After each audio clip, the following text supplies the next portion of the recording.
Oi, gente, tudo bem com vocês? Eu sou o instrutor Lázaro e sejam bem-vindos à nossa aula 12. Hoje nós vamos falar sobre o ODS 10 com o tema O que são ações afirmativas? Criando o ODS número 10 busca reduzir as desigualdades, sejam desigualdades de renda, de oportunidade e de acesso a serviços básicos como saúde, educação, saneamento básico, entre outras coisas. Mas o que são ações afirmativas? São as atitudes e práticas do nosso dia a dia que promovem a redução das desigualdades, promovendo a inclusão de grupos marginalizados. E nessa aula a gente vai focar nas pessoas com deficiência. Nós podemos descrever as deficiências como o mau funcionamento de alguma parte ou alguma função do corpo que impacta a vida da pessoa. E ela se divide principalmente em três categorias. A deficiência física afeta principalmente o movimento. Temos a tetraplegia, que é a perda do movimento em todo o corpo. A paraplegia é a perda do movimento dos membros inferiores, das pernas. E também entra aqui a amputação de membros, como a falta de um pé, de uma mão, de uma perna ou de um braço. Já na deficiência sensorial, o foco aqui são os sentidos, e os mais comuns é a perda de visão, que a pessoa fica cega ou parcialmente cega, e a perda de audição, que a pessoa fica surda ou parcialmente surda. Já na deficiência intelectual, ela afeta funções cerebrais e ela se divide em leve, moderada e severa. Todas elas impactam fortemente a vida das pessoas e a acessibilidade busca facilitar e incluir essas pessoas na sociedade. Um pouco melhor a acessibilidade, o foco dela é reduzir as barreiras para que as pessoas portadoras de algum tipo de deficiência sejam incluídas e possam participar e ir a todos os lugares. Seja espaços, conteúdos, produtos, experiências, a ideia é que todos tenham acesso a todas as coisas, sem excluir ninguém. E agora nós vamos falar de alguns tipos de acessibilidade. Nosso primeiro tipo de acessibilidade é a acessibilidade comunicacional, que engloba mídias e conteúdos adaptados. E a ideia aqui é que pessoas com deficiências sensoriais possam também consumir alguns conteúdos. Por exemplo, temos legendas em vídeos e filmes e também audiodescrição de eventos ao vivo. Por exemplo, aqui na imagem do slide, temos uma pessoa ouvindo uma audiodescrição de um jogo do Brasil, que ela não consegue ver, mas ela pode ouvir o que está acontecendo. Temos também a tradução de livros e outros conteúdos em braille, para pessoas também com perda da visão. A acessibilidade metodológica foca em adaptar a escola e treinar os professores para atender a todos os tipos de alunos.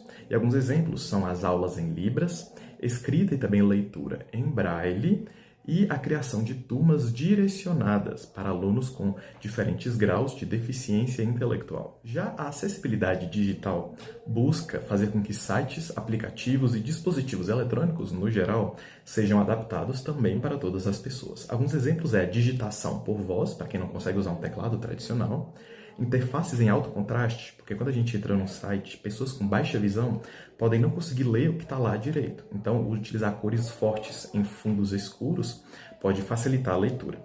E aparelhos eletrônicos adaptados, por exemplo, controles, mouses, teclados com botões maiores e de mais fácil acesso. E agora vamos falar da acessibilidade arquitetônica. E preste bastante atenção aqui, que a gente vai usar ela na nossa ação dessa semana.